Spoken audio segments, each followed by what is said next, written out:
ओम शांति। आज 7 मई 2024 बाबा के महावाक्य हैं, मीठे बच्चे, बाप से करंट लेनी है तो सर्विस में लगे रहो। जो बच्चे सब कुछ त्याग बाप की सर्विस में रहते हैं वही प्यारे लगते हैं, दिल पर चढ़ते हैं। प्रश्न है, बच्चों को स्थायी खुशी क्यों नहीं रहती? मुख्य कारण क्या है? उत्तर है, याद के समय बुद्धि भटकती है। स्थिर बुद्धि न होने कारण खुशी नहीं रह सकती। माया के तूफान दीपकों को हैरान कर देते हैं। जब तक कर्म अकर्म नहीं बनते हैं तब तक खुशी स्थायी नहीं रह सकती है। इसलिए बच्चों को यही मेहनत करनी है। ओम शांति। जब ओम शांति कहते हैं तो बड़े उल्लास से कहते हैं, हम आत्मा शांत स्वरूप है। अर्थ कितना सहज है। बाप भी कहेंगे ओम शांति, दादा भी कहेंगे ओम शांति। वह कहते हैं मैं परमात्मा हूँ, यह कहते मैं आत्मा हूँ। तुम सब सितारे हो, सब सितारों का बाप भी चाहिए ना। गाया जाता है सूर्य, चांद और लकी सितारे। तुम बच्चे हो मोस्ट लकी सितारे। उनमें भी नंबरवार है। जैसे रात को चंद्रमा निकलता है, फिर सितारों में कोई डिम होते हैं, कोई बड़े तीखे होते हैं, कोई चंद्रमा के आगे होते हैं। सितारे हैं ना। तुम भी ज्ञान सितारे हो। चमकता है भ्रुकुटी के बीच में वंडरफुल सितारा। बाप कहते हैं यह सितारे यानी आत्माएं बड़े वंडरफुल है। एक तो इतनी छोटी बिंदी है जिसका कोई को पता नहीं है। आत्मा ही शरीर से पाठ बजाती है। यह बड़ा वंडर है। तो तुम बच्चों में भी नंबरवार है। कोई कैसे कोई कैसे। बाप उनको बैठ याद करते हैं जो सितारे अच्छे चमकते हैं। जो बहुत सर्विस करते हैं उनको करंट मिलती जाती है। तुम्हारी बैटरी भरती जाती है। तमो प्रधान से सत प्रधान बनने के लिए सर्च लाइट मिलती है, नंबरवार पुरुषार्थ अनुसार। बाप कहते हैं जो मेरे अर्थ सब कुछ त्याग सर्विस में लगे रहते हैं वह बहुत प्यारे लगते हैं, दिल पर भी चढ़ते हैं। बाप दिल लेने वाला है ना। दिल वाला मंदिर भी है ना। अब दिल वाला या दिल लेने वाला मंदिर, किसके दिल लेने वाला? तुमने देखा है ना, प्रजापिता ब्रह्मा बैठा है ना। जरूर उनमें शिव बाबा की प्रवेशता है। और फिर तुम देखते भी हो ऊपर में स्वर्ग की स्थापना भी है। नीचे बच्चे तपस्या में बैठे हैं। यह तो छोटा मॉडल रूप में बनाया हुआ है। तो जो बहुत अच्छी सर्विस करते हैं, बहुत मददगार है, महारथी घोड़े सवार प्यादे है ना। यह मंदिर यादगार बहुत अच्छा एक्यूरेट बना हुआ है। तुम कहेंगे यह हमारा ही यादगार है। अभी तुमको रोशनी मिली है और कोई को भी ज्ञान का तीसरा नेत्र नहीं है। भक्ति मार्ग में तुम जो मनुष्यों को सुनाते हैं, सत सत करते जाते हैं, वास्तव में है झूठ, उसको सत समझते हैं। अब बाप जो ट्रुथ है वह बैठकर तुमको ट्रुथ सुनाते हैं। जिससे तुम विश्व के मालिक बनते हो। बाप तो कुछ भी मेहनत नहीं करते हैं। सारे झाड़ का राज तुम्हारी बुद्धि में बैठ गया है। तुमको समझाते तो बहुत सहज है, परंतु टाइम क्यों लगता है? नॉलेज व वर्षा लेने में टाइम नहीं लगता। टाइम लगता है पवित्र बनने में। मुख्य है याद की यात्रा। यहाँ तुम आते हो तो यहाँ अटेंशन जास्ती होता है याद की यात्रा में। घर में जाने से इतना नहीं रहता। यहाँ सब नंबरवार है।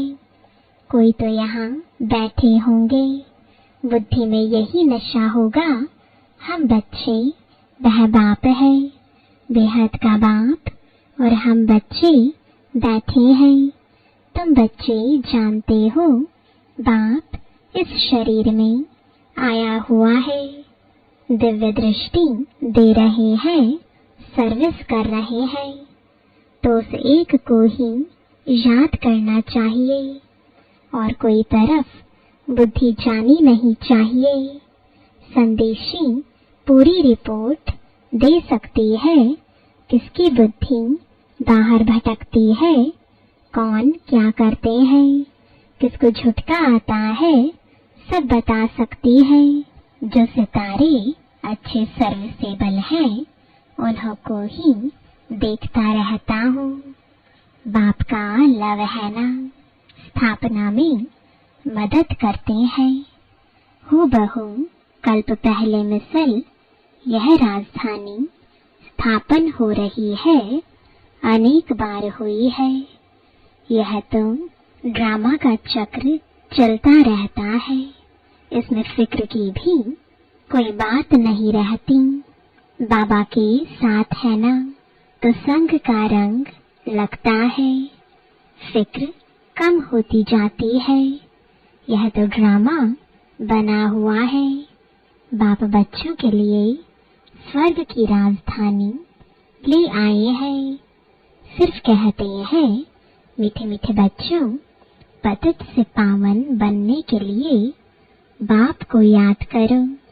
अब जाना है स्वीट होम, जिसके लिए ही तुम भक्ति मार्ग में माथा मारते हो, परंतु एक भी जा नहीं सकते। अब बाप को याद करते रहो और स्वदर्शन चक्र फिराते रहो। अल्फ और बे, बाप को याद करो और 84 का चक्र फिराओ। आत्मा को 84 के चक्र का ज्ञान हुआ है। रचयिता और रचना के आदि मध्य अंत को कोई भी नहीं जानते हैं। तुम जानते हो, सो भी नंबरवार पुरुषार्थ अनुसार। सुबह को उठकर तुम बुद्धि में यही रखो, अब हमने 84 का चक्र पूरा किया है, अब वापस जाना है। इसलिए अब बाप को याद करना है तो तुम चक्रवर्ती बनेंगे। यह तो सहज है ना, परंतु माया तुमको भुला देती है। माया के तूफान है ना, वह दीपकों को हैरान कर देते हैं। माया बड़ी दुस्तर है, इतनी शक्ति है जो बच्चों को भुला देती है। वह खुशी स्थायी नहीं रहती है। तुम बाप को याद करने बैठते हो, बैठे बैठे बुद्धि और तरफ चली जाती है। यह सब है गुप्त बातें। कितनी भी कोशिश करेंगे परंतु याद कर नहीं सकेंगे। फिर कोई की बुद्धि भटक भटक कर स्थिर हो जाती है, कोई फट से स्थिर हो जाते हैं, कोई से तो कितना भी माथा मारो तो भी बुद्धि में ठहरता नहीं। इसको माया की युद्ध कहा जाता है। कर्म अकर्म बनाने के लिए कितनी मेहनत करनी पड़ती है। वहाँ तो रावण राज्य ही नहीं तो कर्म विकर्म भी नहीं होते, माया होती ही नहीं जो उल्टा कर्म कराए। रावण और राम का खेल है, आधा कल्प है राम राज्य, आधा कल्प है रावण राज्य। दिन और रात संगम युग पर सिर्फ ब्राह्मण ही होते हैं। अब तुम ब्राह्मण समझते हो, रात पूरी हो दिन शुरू होना है। वह शूद्र वर्ण वाले थोड़े ही समझते हैं। मनुष्य तो बहुत आवाज से भक्ति आदि के गीत गाते हैं, तुमको तो जाना है आवाज से परे। तुम तो अपने बाप की ही याद में मस्त रहते हो। आत्मा को ज्ञान का तीसरा नेत्र मिला है। आत्मा समझती है अब बाप को याद करना है। भक्ति मार्ग में शिव बाबा तो करते आए हैं। शिव के मंदिर में शिव को बाबा जरूर कहते हैं। ज्ञान कुछ भी नहीं, अब तुमको ज्ञान मिला है। वह शिव बाबा है, उनका यह चित्र है। वह तो लिंग ही समझते हैं। अब तुमको तो ज्ञान मिला है। वह लिंग के ऊपर जाकर लोटी चढ़ाते हैं। अब बाप तो है निराकार, निराकार के ऊपर लोटी चढ़ाएंगे। वह क्या करेंगे? साकार हो तो स्वीकार भी करें। निराकार पर दूध आदि चढ़ाएंगे। वह क्या करेंगे? बाप कहते हैं दूध आदि जो चढ़ाते हो वह तुम ही पीते हो, भोग आदि भी तुम ही खाते हो। यहाँ तो मैं सम्मुख होना। आगे इनडायरेक्ट करते थे, अभी तो डायरेक्ट है। नीचे आकर पाठ बजा रहे हैं, सर्च लाइट दे रहे हैं। बच्चे समझते हैं मधुबन में बाबा के पास जरूर आना चाहिए। वहाँ हमारी बैटरी अच्छी चार्ज होती है। घर में तो गोरख धंधे आदि में अशांति ही अशांति लगी हुई है। इस समय सारे विश्व में अशांति है। तुम जानते हो अभी हम शांति स्थापन कर रहे हैं योग बल से। बाकी राजाई मिलती है पढ़ाई से। कल्प पहले भी तुमने यह सुना था, अब भी सुनते हो। जो कुछ एक्ट होती है फिर भी होगी। बाप कहते हैं कितने बच्चे आश्चर्यवत भागंती हो गए। मुझ माशूक को इतना याद करते थे, अब मैं आया हूँ तो फिर छोड़कर चले जाते हैं। माया कैसा थप्पड़ लगा देती है। बाबा अनुभवी तो है ना। बाबा को अपनी सारी हिस्ट्री याद है। सिर पर टोपी, नंगे पांव दौड़ता था। मुसलमान लोग भी बहुत प्यार करते थे, बहुत खातिरी करते थे। मास्टर का बच्चा आया जैसे गुरु का बच्चा आया। बाजरी का ढोडा खिलाते थे। यहाँ भी बाबा ने 15 दिन प्रोग्राम दिया था ढोडा और छाछ खाने का, और कुछ भी नहीं बनता था। बीमार आदि सबके लिए यही बनता था। किसको कुछ भी हुआ नहीं, और ही बीमार बच्चे भी तंदुरुस्त हो गए। देखते थे आसक्ति टूटी हुई है। यह नहीं होना चाहिए या यह चाहिए। चाहना को चोहरा यानी जमादार कहा जाता है। यहाँ तो बाप कहते हैं मांगने से मरना भला। बाप ही जानते हैं बच्चों को क्या देना है। जो कुछ देना होगा वह खुद ही देंगे। यह सब ड्रामा बना हुआ है। बाबा ने तो पूछा था ना बाप को, जो बाप भी समझते हैं और बच्चा भी समझते हैं वह हाथ उठाए। तो सबने हाथ उठाया। हाथ तो झट उठा देते हैं। जैसे बाबा पूछते हैं लक्ष्मी नारायण कौन बनेंगे, तो झट हाथ उठाएंगे। यह पारलौकिक बच्चा भी जरूर ऐड करते हैं। यह तो माँ बाप की बहुत सेवा करते हैं। 21 जन्म का वर्षा देते हैं। बाप जब वानप्रस्थ में जाते हैं तो फिर बच्चों का फर्ज है बाप की संभाल करना। वह जैसे सन्यासी बन जाते हैं, जैसे इनका लौकिक बाप था। वानप्रस्थ अवस्था हुई तो बोला हम जाकर बनारस में सत्संग करेंगे, हमको वहां ले चलो। तो बाबा ने हिस्ट्री सुनाई। तुम हो ब्राह्मण, प्रजापिता ब्रह्मा कुमार कुमारियां। प्रजापिता ब्रह्मा है ग्रेट ग्रेट ग्रैंडफादर। सबसे पहला पत्ता है मनुष्य सृष्टि का। इनको ज्ञान सागर नहीं कहा जाता। न ब्रह्मा विष्णु शंकर ही ज्ञान के सागर है। शिव बाबा वह है बेहद का बाप। तो उनसे वर्षा मिलना चाहिए ना। वह निराकार परमपिता परमात्मा कब कैसे आया उनकी जयंती मनाते हैं। यह कोई को पता नहीं। यह तो गर्भ में नहीं आते हैं, समझाते हैं। मैं इनमें प्रवेश करता हूँ।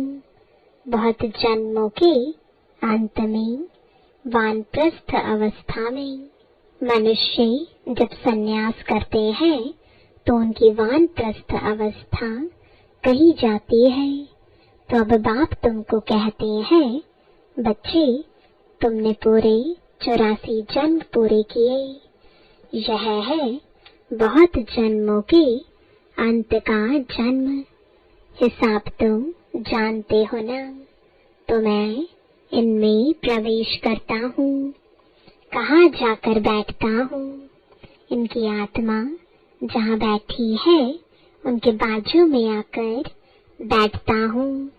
जैसे गुरु लोग अपने शिष्य को बाजू में गद्दी पर बिठाते हैं, इनका भी स्थान यहाँ है, मेरा भी यहाँ है। कहता हूँ हे आत्माओं, माँ में कम याद करो तो पाप विनाश हो जाएंगे। मनुष्य से देवता बनना है ना। यह है राजयोग। नई दुनिया के लिए जरूर राजयोग चाहिए। बाप कहते हैं मैं आया हूँ आदि सनातन देवी देवता धर्म का फाउंडेशन लगाने। गुरु लोग अनेक हैं, सतगुरु एक है, वही सत्य है, बाकी तो सब झूठ है। तुम जानते हो एक है रुद्रमाला, दूसरी है वैजयंती माला विष्णु की। उसके लिए तुम पुरुषार्थ करते हो। बाप को याद करो तो माला का दाना बनेंगे। जिस माला का तुम भक्ति मार्ग में सिमरण करते हो, परंतु जानते नहीं हो कि यह माला किसकी है। ऊपर में फूल कौन है, फिर मेरू क्या है, दाने कौन है। जिसकी माला फेरते हैं समझते कुछ नहीं। ऐसे ही राम राम कहते माला फेरते रहते हैं। राम राम कहने से समझते हैं सब राम ही राम है। सर्वव्यापी की बात का अंधियारा इससे निकला है, माला का अर्थ ही नहीं जानते। कोई कहते 100 माला फेरो, इतनी माला फेरो। बाप तुम अनुभवी है ना, 12 गुरु किए, 12 का अनुभव लिया। ऐसे भी बहुत होते हैं, अपना गुरु होते भी फिर औरों के पास जाते हैं कि कुछ अनुभव मिल जाए। माला आदि फेरते हैं, है बिल्कुल अंधश्रद्धा। माला पूरी कर फूल को नमस्कार करते हैं। शिव बाबा फूल है ना, माला के दाने तुम अनन्य बच्चे बनते हो। तुम्हारा फिर सिमरन चलता है, उनको कुछ भी पता नहीं। वह तो कोई राम कहते, कोई श्री कृष्ण को याद करते, अर्थ कुछ भी नहीं। श्री कृष्ण शरणम कह देते। अब वह तो सतयुग का प्रिंस था, उनकी शरण कैसे लेंगे? शरण तो बाप की ली जाती है। तुम ही पूज्य फिर पुजारी बनते हो। 84 जन्म ले पतित बने हो तो शिव बाबा को कहते हैं, हे फूल हमको भी आप समान बनाओ। अच्छा, मीठे मीठे सिकिलदे बच्चों प्रति माता पिता बाप दादा का याद प्यार और गुड मॉर्निंग। रूहानी बाप की रूहानी बच्चों को नमस्ते। रूहानी बच्चों की रूहानी बाप दादा को गुड मॉर्निंग और नमस्ते। धारणा के लिए मुख्य सार है, पहला, किसी भी प्रकार की चाहना नहीं रखनी है, आसक्ति खत्म कर देनी है। बाबा जो खिलाए तुम्हें डायरेक्शन है, मांगने से मरना भला। दूसरा, बाप की सर्च लाइट लेने के लिए एक बाप से सच्चा लव रखना है। बुद्धि में नशा रहे कि हम बच्चे हैं, वह बाप है।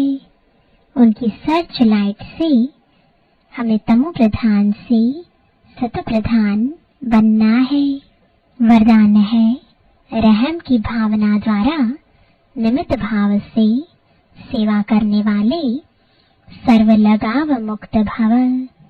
वर्तमान समय जब सभी आत्माएं थक कर निराश हो मर्सी मांगती हैं, तो आप दाता के बच्चे अपने भाई बहनों पर रहम दिल बनो। कोई कितना भी बुरा हो, उसके प्रति भी रहम की भावना हो, तो कभी घृणा, ईर्ष्या व क्रोध की भावना नहीं आएगी। रहम की भावना सहज निमित्त भाव इमर्ज कर देती है।